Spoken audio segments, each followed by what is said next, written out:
नमस्कार दोस्तों, आज मैं आपको सफला एकादशी की कहानी सुनाती हूँ।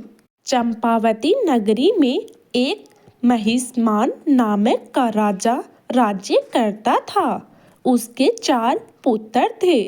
उन सब में लुम्पक नाम वाला बड़ा राजपुत्र महापापी था। वह पापी सदा पर स्त्री और वेश्यागमन तथा दूसरे बुरे कर्मों में अपने पिता का धन नष्ट किया करता था। सदैव ही देवता ब्राह्मण विष्णुओं की निंदा किया करता था। जब राजा को अपने बड़े पुत्र के ऐसे कुकर्मों का पता चला तो उन्होंने उसे अपने राज्य से निकाल दिया। तब वह विचारने लगा कि कहाँ जाऊं, क्या करूं। अंत में उसने चोरी करने का निश्चय किया। दिन में वह वन में रहता और रात्रि को अपने पिता की नगरी में चोरी करता तथा प्रजा को तंग करने और उन्हें मारने का कुकर्म करता था। कुछ समय पश्चात सारी नगरी भयभीत हो गई। वह वन में रहकर पशु आदि को मारकर खाने लगा। नागरिक और राज्य के कर्मचारी उसे पकड़ लेते, किंतु राजा के भय से छोड़ देते। वन के एक अति प्राचीन विशाल पीपल का वृक्ष था। लोग उसकी भगवान के समान पूजा करते थे। उसी वृक्ष के नीचे वह महापापी लुम्पक रहा करता था। इस वन को लोग देवताओं की कीड़ा स्थली मानते थे। कुछ समय पश्चात पौष कृष्ण पक्ष की दशमी के दिन वह वस्त्रहीन होने के कारण शीत के चलते सारी रात्रि सो नहीं सका। उसके हाथ पैर अकड़ गए।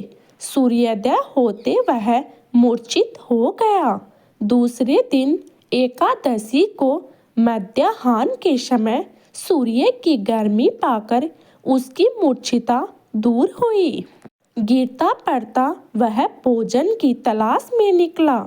पशुओं को मारने में वह समर्थ नहीं था, अतः पेड़ों के नीचे गिरे हुए फल उठाकर वापस उसी पीपल वृक्ष के नीचे आ गया।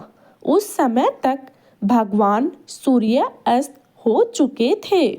वृक्ष के नीचे फल रखकर कहने लगा, हे भगवान, अब आपके ही अर्पण है ये फल, आप ही तर्पण हो जाइए।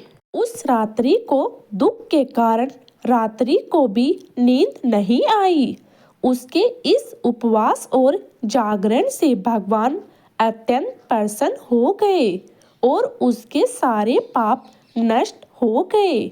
दूसरे दिन प्रातः एक अति सुंदर घोड़ा अनेक सुंदर वस्तुओं से सजा हुआ उसके सामने आकर खड़ा हो गया। उसी समय आकाशवाणी हुई कि हे राजपुत्र, श्री नारायण की कृपा से तेरे पाप नष्ट हो गए हैं।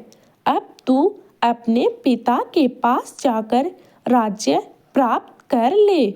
ऐसी वाणी सुनकर वह अत्यंत प्रसन्न हुआ और दिव्य वस्त्र धारण करके भगवान आपकी जय हो कहकर अपने पिता के पास गया।